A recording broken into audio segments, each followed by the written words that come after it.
बिस्मिल्लाहिर्रहमानिर्रहीम अस्सलामुअलैकुम वरहमतुल्लाहि वबरकातुहू। उम्मीद है दोस्तों सब खैर आफिस से होंगे। CS 502 एनालिसिस ऑफ एल्गोरिदम या फंडामेंटल्स ऑफ एल्गोरिदम का आज हमारा लेक्चर नंबर 7 है, जिसके अंदर हम चैप्टर नंबर 3 स्टार्ट करने जा रहे हैं।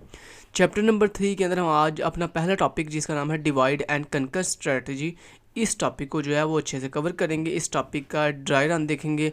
ड्राई रन कहते हैं डायग्राम को, कि आप किस तरह से जो है वो इस एल्गोरिदम को सॉल्व करते हुए with the help of diagram, इसको हम ड्राई रन कहते हैं। तो आज हम ड्राई रन देखेंगे और साथ उसको सूडो कोड यानी एल्गोरिदम देखेंगे कि हम किस एल्गोरिदम के थ्रू इस अपनी स्ट्रेटजी को सॉल्व कर सकते हैं। दोस्तों डिवाइड एंड कनकर रूल का क्या मतलब होता है? यहाँ पे 3 उसके स्टेप्स हैं, 3 फेजेस हैं। पहला फेज है divide the problem into a small number of pieces. कहता है डिवाइड का मतलब ये होता है कि आपके पास जो बड़ी सी प्रॉब्लम थी उसको आपने छोटे छोटे पीसीज, नंबर ऑफ पीसीज में क्या कर दिया है, डिवाइड कर दिया है।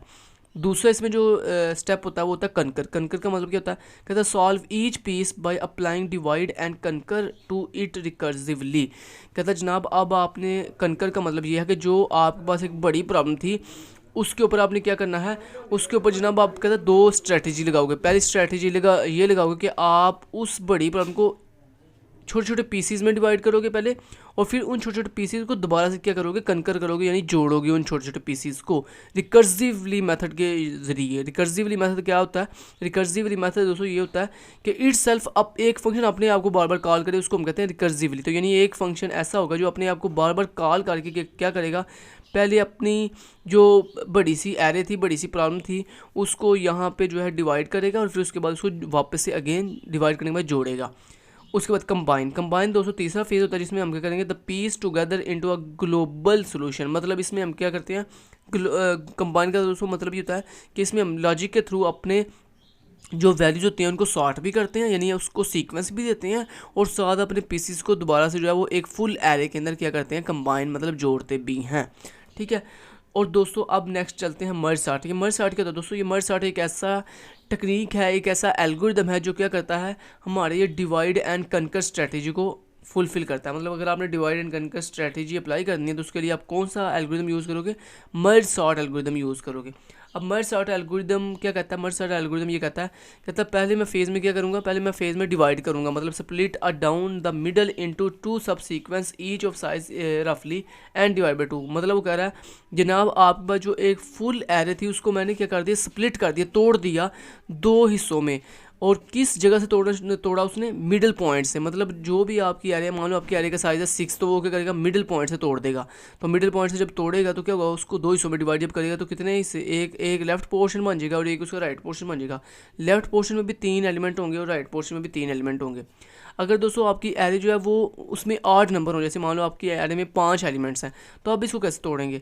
इसको दोस्तों इस तरह से तोड़ेंगे कि जब इसके 2 हिस्से बनाएंगे हम, लेफ्ट और राइट, तो लेफ्ट में ज़्यादा एलिमेंट होंगे, राइट में थोड़े होंगे। मतलब लेफ्ट में 3 एलिमेंट होंगे, राइट में 2 एलिमेंट होंगे। तो इस तरह हमने अपनी एक एरे जिसके अंदर 5 एलिमेंट है उसको 2 हिस्सों में डिवाइड कर दिया। करना ये डिवाइड का मतलब होता ही ये है कि आपने अपनी फुल एरे को 2 हिस्सों में जो है वो डिवाइड करना है। अब वो 2 हिस्से कौन से होंगे? एक लेफ्ट पोर्शन होगा और एक उसका राइट पोर्शन होगा। अब डिवाइड करने के लिए कहता है आप कौन सा फार्मूला यूज़ करते हो? N divide by 2। एन क्या है? Number of elements. मतलब आपकी एरे में कितने टोटल नंबर ऑफ एलिमेंट्स हैं, तो कहता है जितने टोटल नंबर ऑफ एलिमेंट्स हैं उसको डिवाइड कर दो 2 के ऊपर। जो आंसर आएगा कहता है इस पॉइंट के ऊपर आप अपनी जो कहता है आंसर आएगा, मतलब आपका आंसर आया फर्स्ट करो 3, तो 3 वाले पॉइंट पे जाके अपनी एरे को तोड़ देना। ऐसे कहता है अगर आंसर आएगा 5 तो 5 वाले पॉइंट पे जाके अपनी एरे को तोड़ देना। तो ये मतलब है यहाँ पे। उसके बाद कनकर का मतलब मैं आपको ऑलरेडी बता चुका हूँ, सॉर्ट ईच सब sequence by calling merge sort recursively on each. कहता है हम क्या करेंगे, कनकर के अंदर हम क्या करते हैं, अपने वो छोटे छोटे हमने जो डिवाइड के अंदर अपनी बड़ी एरे को छोटे छोटे पोर्शन में डिवाइड किया था ना, कहता है अब उन छोटे छोटे पोर्शन को हम क्या करने जा रहे हैं, आपस में सॉर्ट करने जा रहे हैं। उनको क्या करने जा रहे हैं, सॉर्ट करने, उनको तरतीब देने जा रहे हैं। उनके अंदर जो वैल्यूज़ पड़ी थी उनको सॉर्ट करने जा रहे हैं, तरतीब देने जा रहे हैं। किसके थ्रू? मर्ज सॉर्ट को कॉल करते हुए। उसके बाद कंबाइन। मर्ज द 2 सॉर्टेड सब sequence into a single sorted list. मतलब कहता है अब जनाब आपने कनकर के अंदर बेसिकली आपने क्या किया, कनकर के अंदर आपने जोड़ा नहीं है, कनकर के अंदर सिर्फ आपने अपनी वैल्यूज़ को सॉर्ट किया था। और कंबाइन का मतलब क्या? कंबाइन का मतलब ये कहता है वो जो आपने कनकर के अंदर 2 छोटे पीसीस के अंदर वैल्यूज़ को सॉर्ट किया ना, अब उन 2 पीसीस को जोड़ के आपने एक बड़े पीस में कन्वर्ट करना है। इसको हम कहते हैं कंबाइन करना। तो ये 3 जनाब इसके फेजेस होते हैं। अब चलते हैं और इसका पहले ड्राई रन करते हैं। तो यहाँ पे ये एल्गोरिदम लिखा हुआ है, इस यानी सूडो कोड, ये सूडो कोड बाद में समझेंगे। पहले जनाब हम इसका समझते हैं जनाब ये ड्राई रन यानी ये डायग्राम दोस्तों इसमें दो होती हैं। एक डायग्राम होती है डिवाइड फेज़ की और दूसरी होती है कंबाइन फेज़ की। तो चलिए मैं यहाँ पे आपको यहाँ पे एक एग्जांपल के थ्रू समझाता हूँ स्टेप बाय स्टेप। देखें सबसे पहले मान लो दोस्तों आपके पास एक एरे है कुछ इस तरह से, जिसके अंदर कुछ 5 वैल्यूज़ है 12, 6, 4, 2 एंड 8। अब आपके पास ये एक बड़ी एरे है, आपने इसको क्या करना है, दो हिस्सों में डिवाइड करना है। दो हिस्सों में डिवाइड कैसे करना है उसके लिए आपको पता ना, उसने बताया था आपको फार्मूला n डिवाइड बाई 2। अब यहाँ पे n क्या है, n आपके नंबर ऑफ एलिमेंट्स, तो कितने एलिमेंट हैं, 1 2 3 4 5 एलिमेंट्स हैं। तो 5 डिवाइड बाई 2 क्या जवाब आता है, 2.5। अप्रॉक्सीमेटली क्या जवाब आता है, 2.5। आपने इस पॉइंट वाली वैल्यू को इंटीजर में लेके जाना है, तो उसके लिए चाहे आप उसको मतलब 2.5 को 2 में कन्वर्ट कर दो या 3 में कन्वर्ट कर दो। तो हमने क्या किया, मैंने आपको जैसे कि बताया था कि अगर आपका आंसर पॉइंट में आए, मतलब आपकी number of value total number of value जो है वो 8 में हो, तो फिर हम क्या करते हैं, जब अपनी इस ओवरऑल एरे को दो हिस्सों में डिवाइड करेंगे, मतलब लेफ्ट एंड राइट में, तो लेफ्ट पोर्शन में ज़्यादा एलिमेंट होंगे, राइट पोर्शन में थोड़े एलिमेंट होंगे। मतलब अगर मैं इसको अब दो हिस्सों में तोड़ूँ तो क्या होगा भला, 3 एलिमेंट लेफ्ट साइड पे चले जाएंगे, 2 एलिमेंट राइट साइड पे चले जाएंगे कुछ इस तरह से। देखो मैंने अपनी इस फुल एरे को दो हिस्सों में तोड़ने जा रहा हूँ। तो दोस्तों ड्राई रन इसी को कहते हैं बेसिकली। तो पेपर में अगर आपको ये आता तो आपने बड़ा ईजी है इसका ड्राई रन, कौन सा मुश्किल है। ये देखो हमने अपनी एरे को दो हिस्सों में डिवाइड कर दिया। अगर तो इवन होगा तो इवन में तो बड़ी ईजी होती है, इवन में इक्वल मतलब एलिमेंट्स होते हैं। मान लो अगर यहाँ पे 4 एलिमेंट होते तो 2 लेफ्ट में चले जाते और 2 राइट में चले जाते। अगर मान लो यहाँ पे 6 होते तो 3 लेफ्ट पे चले जाते, 3 राइट पे। असल मसला होता है ऑड नंबर का, कि अगर नंबर ऑफ़ एलिमेंट्स आपके ऑड हो, मतलब टोटल एलिमेंट्स ऑड नंबर में हो, तो फिर क्या, फिर मैंने आपको उसका रूल बता दिया कि लेफ्ट साइड पे फिर एक ज़्यादा एलिमेंट होता है, राइट साइड पे एक कम एलिमेंट होता है। ठीक है, अब यहाँ पे देखो ये इस तरह हमने अपनी एक एरे को दो हिस्सों में डिवाइड कर दिया और उसमें वैल्यू जो है सेम ही रहेंगी, क्योंकि डिवाइड करते हुए हम अपनी वैल्यू को नहीं छेड़ते। डिवाइड सिर्फ करते हुए हम सिर्फ अपनी एरे को तोड़ते हैं दो दो हिस्सों में। ठीक है, अब दोस्तों क्या होगा, अब देखिए ये इसका लेफ्ट पोर्शन बन गया और ये इसका राइट पोर्शन। अब ये जो लेफ्ट पोर्शन है इसको मजीद हम तोड़ेंगे दो हिस्सों में, और ये जो राइट पोर्शन है इसको मजीद दो हिस्सों में तोड़ेंगे। और ये तब तक आप तोड़ते जाओगे, मतलब तब तक डिवाइड करते जाओगे, तब जब तक ये एक सिंगल एलिमेंट में कन्वर्ट ना हो जाए। तो कुछ इस तरह से देखो। नेक्स्ट हमने क्या किया, नेक्स्ट हमने ये जो लेफ्ट पोर्शन था इसको दो हिस्सों में डिवाइड करते जा रहे हैं। अब इसमें कितने एलिमेंट हैं, टोटल 3। तो इसमें क्या होगा, दो एलिमेंट लेफ्ट पे चले जाएंगे, एक एलिमेंट राइट पे चला जाएगा, कुछ इस तरह से। ठीक है, कुछ इस तरह से इसको। अच्छा बाद में तो हमने इसको भी तोड़ दें दो हिस्सों में। तो अब इसको तोड़ने के लिए सबसे पहले हमने इसको पहले वाली इस लेफ्ट पोर्शन को जब तोड़ा तो क्या होगा जनाब, कि इसके 3 एलिमेंट्स थे, तो 2 एक तरफ चले गए और एक तरफ चला गया। और जब हमने इसको तोड़ा तो इसके एक एलिमेंट था, तो एक एलिमेंट्स अलग अलग हो गया। ठीक है, और उनमें कुछ वैल्यूज सेम ऐसे ही आ गई, 12, 6, 4, 2 एंड 8।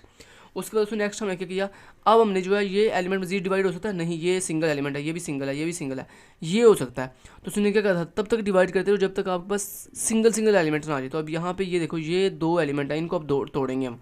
तो इनको तोड़ने के लिए कुछ इस तरह, तो और बाकी तो सारे सेम एज इट लिखे जाएंगे, क्योंकि वो तो मजीद तोड़ नहीं सकते आप।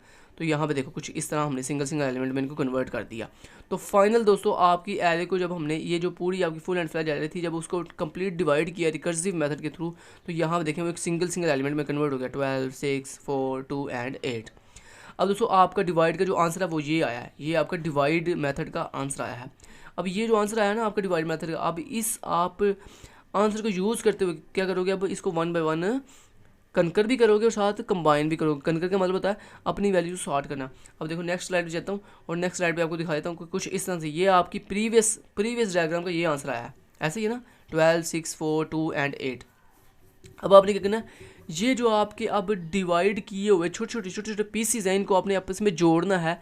किस दो चीज़ें यूज़ करनी है, एक आपने कनकर यूज़ करना है और एक आपने कंबाइन यूज़ करना है। कनकर का मतलब होता है कि अपनी वैल्यूज़ को सॉर्ट करना, और कंबाइन का मतलब होता है उनको जोड़ना। ठीक है, अब देखें सबसे पहले, और ये बात याद रखिएगा, जैसे आपने तोड़ा था वैसे ही आप जोड़ोगे। कैसे तोड़ा था आपने, तोड़ा आपने इस तरह था, ये 12 और 6 अब एक ही समय डिवाइड होंगे, एक ही समय कंबाइन होंगे, और ये 4 अलग ही था, 2 भी अलग था और 8 भी अलग था। तो कुछ इस तरह से, ये देखो कुछ इस तरह से। ठीक है, जैसे दोस्तों आपने तोड़ा था वैसे ही जोड़ना है, ये नहीं कि अपनी मर्ज़ी से आप जोड़ देना आपने। तो जैसे तोड़ा था वैसे ही सीक्वेंस से जोड़ना है इसको आपस में। अब लेकिन जोड़ते हुए एक चीज़ का खास ख्याल रखना है कि जब आप जोड़ोगे इन दोनों को, मतलब ये तो सिंगल है, अभी ये 4 ऊपर सिंगल जाएगा, 2 ऊपर सिंगल जाएगा, 8 ऊपर सिंगल जाएगा। लेकिन जब ये 6 और 12 आपस में जुड़ेंगे तो क्या बोला उसने, क्या कहता बोला कि अब साथ ही आपने कंबाइन करने से पहले उनको कनकर भी करना है। कनकर का मतलब क्या, कि जब इन दोनों एलिमेंट्स को हम जोड़ेंगे, ये दो छोटे छोटे पीसेस को जोड़ेंगे, तो इसमें जो छोटी वैल्यू होगी वो पहले आ जाएगी, जो बड़ी वैल्यू होगी वो बाद में चली जाएगी। कुछ इस तरह से देखें, कुछ इस तरह से हमने इन दोनों को आपस में जोड़ दिया, ये अलग और ये अलग। ठीक है। और कुछ इस तरह से हमारी वैल्यूज़ आ गई। देखो जो 6 था वो पहले चला गया और जो 12 था वो बाद में आ गया, तो हमारी वैल्यू जो है वो यहाँ पे इन दोनों की 60 भी हो गई हमारी, ठीक है। उसके बाद दोस्तों हम क्या करेंगे अब दोस्तों नेक्स्ट आपने कैसे तोड़ा था, नेक्स्ट आपने तोड़ा था इसको और इसको, मतलब इसको और इसको जोड़ोगे और इसको जोड़ोगे, तो जब आप इस तरह जोड़ोगे तो कुछ इस तरह से एलिमेंट आ जाएंगे, ठीक है। कुछ इस तरह से आपकी एरे बन के आ जाएगी, मतलब ये तीनों आपस में जुड़ जाएंगे और ये दोनों आपस में जुड़ जाएंगे जैसे आपने तोड़ा था इनको। और लेकिन फिर वही हिसाब, जब आप इसको और इसको मतलब इन तीनों को आपस में जोड़ोगे तो जोड़ोगे कैसे कि उसने कहा था पहले क्या करना है, कंकर करना, मतलब इनमें सबसे छोटी वैल्यू सबसे पहले, फिर उसके बाद फिर बड़ी, उससे बड़ी, फिर उसके बाद, फिर उससे बड़ी, उसके बाद, ऐसे इस तरह यहाँ पे भी 2 पहले और 8 बाद में। तो कुछ इस तरह से दोस्तों वैल्यूज़ आ जाएंगी आपकी कि देखें यहाँ पे जब ये तीनों को जोड़ा तो 4 सबसे छोटा था तो पहले आ गया, फिर 6, फिर 12 और यहाँ पे 2 वैसे ही और 8 वैसे ही आ गया।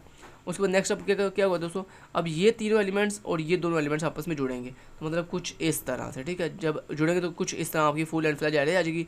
अब इस एरे के अंदर वैल्यूज़ कैसे पुट करेंगे कि जब आप इन तीन को और इन दो को आपस में जोड़ेंगे तो इन दोनों सब सीक्वेंस के अंदर देखेंगे सबसे छोटी वैल्यू किसके पास है, तो 2 सबसे छोटा है, तो 2 सबसे पहले आ जाएगा, फिर उसके बाद 4 आएगा, फिर 6 आएगा, फिर 8 आएगा, फिर 12 आएगा, मतलब कुछ इस तरह से वैल्यू जो है वो आपकी एरे में फाइनल आ गई। तो ये था आपका डिवाइड एंड कनकर फेज़। तो डिवाइड आप पिछली स्लाइड आपने डिवाइड के अंदर की है और ये आपने स्लाइड जो है अच्छे से कनकर फेज़ में की है। तो उम्मीद करता हूँ आपको समझ आ गई है डिवाइड एंड कनकर फेज़ की, किस तरह से डिवाइड करते हैं और किस तरह से उसको वापस से कनकर करते हैं, कनकर एंड कंबाइन करते हैं। अब चलते हैं दोस्तों इसके सूडो कोड के ऊपर। तो सूडो कोड पर जाने के लिए हम यहाँ पर रहते हैं।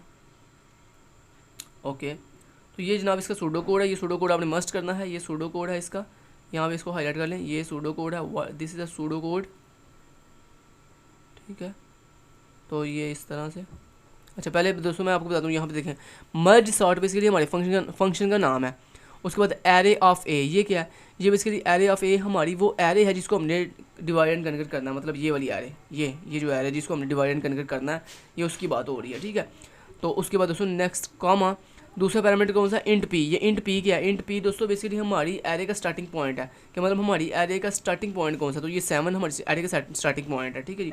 उसके बाद दोस्तों इंट आर बेसिकली रिप्रेजेंट कर रहा है यहाँ पे हमारी एरे के लास्ट पॉइंट को, मतलब ये लास्ट पॉइंट कौन सा है, 0 वाला, इसको रिप्रेजेंट कर रहा है। उसके बाद दोस्तों यहाँ पे इफ़ कंडीशन क्या चेक कर रही है, पी लेस देन आर, मतलब क्या इसका कि पी क्या है हमारी एरे का स्टार्टिंग पॉइंट है और आर क्या है हमारी एरे का लास्ट पॉइंट है। तो मैंने कहा जब तक जो स्टार्टिंग पॉइंट है जब तक वो छोटा है किससे, आर से, तब तक ये इसको तोड़ता रहे, ठीक है। ये मैंने आपको बताया था ना अभी भी कि आपने तब तक तो इसको डिवाइड करते जाना है जब तक आपका सिंगल एलिमेंट ना आ जाए। तो उसके लिए हमने यहाँ पे कंडीशन कर गई है, इफ़ जब तक हमारा जो स्टार्टिंग पॉइंट पी है जब तक वो लेस देन है किससे, हमारे लास्ट मतलब एंडिंग पॉइंट आर से, और उसके बाद देन का मतलब होता है फिर क्या हो, उसके बाद वो कहता है जनाब क्यू इक्वल कर दो, ये basically back arrow basically equal को रिप्रेजेंट कर रहा था, मतलब इसकी वैल्यू दे दो इसको, ठीक है। उसके बाद P comma P plus R divide by 2, क्या मतलब है दोस्तों इसका, ये बेसिकली मिड पॉइंट हम निकाल रहे हैं। पी क्या है स्टार्टिंग पॉइंट और आर क्या है एंड पॉइंट। तो मैंने कहा मेरे स्टार्टिंग एरे के स्टार्टिंग पॉइंट और एंड पॉइंट को आपस में प्लस करो, जो आंसर है उसको डिवाइड कर दो 2 पर, और फिर 2 पर डिवाइड करने के बाद जो मिड पॉइंट है उसको किसको दे दो, क्यू को। तो बेसिकली क्यू यहाँ पे क्या है, क्यू बेसिकली आपके अब मिड पॉइंट को रिप्रेजेंट कर रहा है। उसके बाद दोस्तों नेक्स्ट ये देखें मर्ज सॉर्ट, देखें ये मर्ज सॉर्ट हम किस फंक्शन में खड़े हैं, मर्ज सॉर्ट में, और आप जिस फंक्शन में खड़े हो उसी फंक्शन को आप दोबारा कॉल कर रहे हो, तो इसी को दोस्तों हम कहते हैं रिकर्सिव कॉलिंग। तो देखो जिस फंक्शन में आप खड़े हो उसी फंक्शन को तो हम दोबारा कॉल करने जा रहे हैं। तो ये देखो इस लाइन में आप क्या कर रहे हो, मर्ज सॉर्ट कर रहे हो, ठीक है। अब ये मर्ज सॉर्ट बेसिकली क्या हो रहा है, ये एक है आपकी एरे, पी आपका स्टार्टिंग पॉइंट है और क्यू आपका मिडिल पॉइंट है। बेसिकली ये क्या हो रहा है, ये बेसिकली आपकी जो लेफ्ट पोर्शन है ना, ये जो आपने अपनी मेन पोर्शन को डिवाइड किया 2 पोर्शन में, एक ये लेफ्ट पोर्शन एक ये राइट पोर्शन। अब इस लेफ्ट पोर्शन को आपने मजीद डिवाइड करना है, तो उसके लिए आप क्या करोगे, उसके लिए देखो आपने क्या किया, उसके लिए अब आपका मुझे बताएं ये जो आपका मिड पॉइंट, ये जो आपका लेफ्ट पोर्शन है इसमें स्टार्टिंग पॉइंट कौन सा है, वही जो आपकी ओरिजिनल एरे का स्टार्टिंग पॉइंट था, वही आपकी सब एरे के लेफ्ट जो मतलब लेफ्ट पोर्शन है उसका स्टार्टिंग पॉइंट भी सेम वही है, और जो आपकी फुल एंड फ्लैज एरे का मिड पॉइंट था वो आपकी बेसिकली लेफ्ट एरे का लास्ट पॉइंट है। इसलिए यहाँ पे देखो यही बात हो रही है कि यहाँ देखो कह रहा है मर्ज सॉर्ट ए मेरी एरे, पी उसका स्टार्टिंग पॉइंट और क्यू उसका लास्ट पॉइंट, जो कि क्यू बेसिकली हमारी फुल एरे का जो कि मिड पॉइंट था, लेकिन ये हमारे लेफ्ट पोर्शन का क्या है जी, एंड पॉइंट है, ठीक है। उसके बाद क्योंकि मैंने बात आपको बता दी है ना, यहाँ पे देखें जब इसको आपने 2 हिस्सों में डिवाइड किया तो ये जो लेफ्ट पोर्शन है इसका असल में ये जो आपकी ओरिजिनल एरे का जो मिड पॉइंट था वो बेसिकली मेरी जो लेफ्ट लेफ़्ट पोर्शन है, मतलब जो आपके ने ये जो लेफ़्ट चिल्ड्रन बनाया है, लेफ़्ट एरे का पार्ट बनाया है, इसका बेसिकली ये लास्ट पॉइंट है, ठीक है। और इसी तरह ये जो आपने राइट पोर्शन बनाया है, इसमें क्या है, इसमें बेसिकली जो आपकी फुल एरे का जो मिड पॉइंट था ना, उससे आगे वाला पॉइंट मतलब मिड प्लस वन जो है वो आपकी राइट एरे का फर्स्ट एलिमेंट है, स्टार्टिंग पॉइंट है। और जो आपकी फुल एरे का जो लास्ट पॉइंट था मतलब आर, वो आपकी असल में राइट एरे का भी लास्ट पॉइंट है। तो यही बेसिकली जहाँ पे लॉजिक लगी हुई है कि ए आर आपकी लेफ्ट ये बेसिकली अब ये जो लाइन लिखी हुई है ना, मर्ज sort A comma P comma Q, ये बेसिकली आपकी लेफ्ट एरे को रिप्रेजेंट कर रहा है कि ए आपकी लेफ्ट एरे का नाम है और पी उसका स्टार्टिंग पॉइंट है, क्यू उसका लास्ट पॉइंट है। उसके बाद ये जो है ना, ये merge sort A comma Q plus one comma R, ये बेसिकली आपकी राइट एरे को रिप्रेजेंट कर रहा है। अब यहाँ पे ए आपकी राइट एरे का नाम है और उसके बाद क्यू प्लस वन, जैसे मैंने आपको बताया था, देखो आपकी जो राइट एरे है उसका स्टार्टिंग पॉइंट कहाँ से हो रहा है कि जो आपकी ऑफिशियल एरे का मिड पॉइंट था मतलब क्यू, उसमें प्लस वन करो तो आपका क्या हो जाएगा, आ जाएगा स्टार्टिंग पॉइंट आ जाएगा आपकी राइट एरे का। तो यही बेसिकली देखो वो कर रहा है कि आपने उसको उसको उसने स्टार्टिंग पॉइंट निकालना था राइट एरे का, तो उसने क्या किया, मिड पॉइंट को प्लस वन कर दिया, तो आपका स्टार्टिंग पॉइंट आ गया किसका, राइट एरे का। और उसके बाद आर क्या है, आर बेसिकली हमारा एंडिंग पॉइंट है, ठीक है। उसके बाद दोस्तों देन जब हमने इसको मजीद डिवाइड कर दिया और लास्ट में जाकर हम क्या करेंगे, अब ये क्या कर रहे हो, अब बेसिकली ये आप मर्ज करने जा रहे हो, मतलब ये जो आपने डिवाइड करके तोड़ा अपनी सारी एरे को छोटे छोटे पीसीज में, अब आप उन पीसीज को क्या करने जा रहे हो, मर्ज करने जा रहे हो, मतलब ऑफिशियल एरे के अंदर। अब मर्ज करने के लिए आप उसको चार चीज़ें पास करोगे। पहला एरे, ए बेसिकली आपकी एरे को रिप्रेजेंट कर रहा है, पी आपकी स्टार्टिंग पॉइंट को रिप्रेजेंट कर रहा है, क्यू आपके मिडिल पॉइंट को रिप्रेजेंट कर रहा है और आर आपके एंड पॉइंट को रिप्रेजेंट कर रहा है, ठीक है जी। चलें जी, उसके बाद नेक्स्ट दोस्तों ये आपका मर्ज का कोड है। अब यहाँ पे मर्ज का ये फंक्शन है, तो मर्ज के फंक्शन के अंदर ये देखें, मर्ज फंक्शन का नाम, ये मर्ज जो है आपके फंक्शन का नाम है। उसके बाद एरे ए आपकी एरे का नाम है, input P int P basically आपका स्टार्टिंग पॉइंट है, इंट क्यू मिडिल पॉइंट है, इंट आर आपका लास्ट पॉइंट है। उसके बाद इंट बी बेसिकली ये क्या कर रहा है, सॉरी, ओके, यहाँ मैं इसको अब चालू कर लेता हूँ। अब देखें ये जो int B P into R का मतलब क्या दोस्तों, बेसिकली उसने एक नई एरे बनाने जा रहा है बी के नाम से, ठीक है, जिसके अंदर वो पी जो है उसका स्टार्टिंग पॉइंट दे रहा है और आर जो है उसका क्या है जी, एंडिंग पॉइंट है। और उसके बाद इंट आई इक्वल टू के इंटू पी, बेसिकली वो क्या कह रहा है जनाब, वो कहता है एक नए दो वेरिएबल बनाओ आई और के के नाम से, और आई को भी पी की वैल्यू दे दो और के को भी पी की वैल्यू दे दो। बेसिकली आई जो है वो एक न्यू वेरिएबल है जिसके अंदर उसने पी यानी जो पी बेसिकली हमारा स्टार्टिंग पॉइंट है, तो स्टार्टिंग पॉइंट की वैल्यू आई को भी दे दी और के एक और उसने नया वेरिएबल बनाया के नाम से, उसको भी पी की स्टार्टिंग पॉइंट की वैल्यू दे दी। उसके बाद नेक्स्ट इंट जे, बेसिकली जे उसने एक नया वेरिएबल बनाया जिसको उसने Q plus one mean Q आपका मिड पॉइंट था, मतलब मिड पॉइंट से एक आगे वाला जो एलिमेंट है उसकी वैल्यू उसने जे को दे दी है। उसके बाद वाइल कहता है जब तक आई की वैल्यू छोटी या लेस देन है जब तक क्यू से, क्यू बेसिकली क्या है आपका मिड पॉइंट है, कहता है जब तक आई जो वेरिएबल था मतलब जिसको उसने स्टार्टिंग पॉइंट की वैल्यू दी है, कहता है बेसिकली वो कह रहा है जब तक स्टार्टिंग पॉइंट की वैल्यू छोटी या इक्वल नहीं रहती मिड पॉइंट है तब एंड, और जब तक जे क्या बेसिकली आपका मिड से आगे वाला पॉइंट है, तो कहता है जब और जो जे मिड से आगे वाला एक पॉइंट है जब तक वो भी लेस देन और इक्वल नहीं हो जाता किसके, मतलब लेस देन और इक्वल है किसके, आर मतलब एंडिंग पॉइंट के, तो फिर कहता है डू इफ़, कहता फिर ये वाली कंडीशन डू, फिर कहता चलो फिर ये वाली कंडीशन चेक करो, इफ़ ए जो मेरी एरे थी, ए मेरी ऑफिशियल एरे है, तो कहता जो मेरी ए एरे का आई वाला एलिमेंट है, आई मीन उसका स्टार्टिंग वाला एलिमेंट, और ए ऑफ जे उसका मिड से आगे वाला पॉइंट, तो कहता जब तक स्टार्टिंग वाला पॉइंट छोटा या इक्वल है किससे, मेरे मिड के आगे वाले पॉइंट से, नेक्स्ट अगले पॉइंट से, तो कहता फिर देन अगर ये कंडीशन ट्रू हो जाती है तो फिर कहता देन क्या करो, बी जो मेरी एरे है उसके के प्लस प्लस मीन के बेसिकली उसका स्टार्टिंग पॉइंट मैंने कहा जो मेरी बी जो मैंने न्यू एरे बनाई है उसके स्टार्टिंग पॉइंट के अंदर क्या कर दो, ए ऑफ आई प्लस प्लस, मतलब ए मेरी एरे का आई वाला मतलब स्टार्टिंग जो पॉइंट है जीरो वाला उसकी वैल्यू उठा के बी एरे को दे दो। लेकिन अदरवाइज अगर ये कंडीशन ट्रू नहीं होती तो फिर एल्स में क्या करे, फिर बी एरे के स्टार्टिंग पॉइंट में किसकी वैल्यू दे दे, मेरी ऑफिशियल एरे के मिड पॉइंट से आगे वाले पॉइंट की, मिड पॉइंट से आगे वाले पॉइंट की। मतलब ये मैं आपको यहाँ पे अगर ये बताऊँ तो इसका मतलब ये है दोस्तों, इसका मतलब ये है कि जनाब वो कह रहा है कि जनाब अगर आपकी जो ये जो लेफ़्ट एरे है बेसिकली ये जो आपका ए एरे थी ना उसका बेसिकली जो आई है ना वो बेसिकली आपकी लेफ़्ट एरे के पहले पॉइंट को रिप्रेजेंट कर रहा है, और जो जे है वो आपकी राइट एरे के पहले पॉइंट को रिप्रेजेंट कर रहा है। तो कहता है अगर जनाब मेरी लेफ़्ट जो एरे है उसका अगर स्टार्टिंग पॉइंट जो है अगर उसकी वैल्यू छोटी है किससे, मेरी राइट एरे के स्टार्टिंग पॉइंट से, तो फिर कहता क्या करो, फिर जनाब इस मेरी लेफ़्ट एरे का वैल्यू उठाकर मेरी ऑफिशियल एरे में रख दो। ऑफिशियल एरे के स्टार्टिंग पॉइंट में रख दो। लेकिन अगर दोस्तों कहता है ये कंडीशन ट्रू नहीं है तो फिर क्या करो, फिर जनाब मेरी राइट एरे का, इसका मतलब फिर राइट एरे की आपकी स्टार्टिंग वैल्यू छोटी है तो फिर कहता है उस राइट एरे की स्टार्टिंग वैल्यू को उठाकर मेरी ऑफिशियल एरे में रख दो। ये मतलब है यहाँ पे। तो ये बेसिकली आपको इसकी समझ तब आएगी जब आपको अच्छे से कोडिंग आती हो। अगर मतलब आपको C++ की अच्छे से C++ की कोडिंग आती है।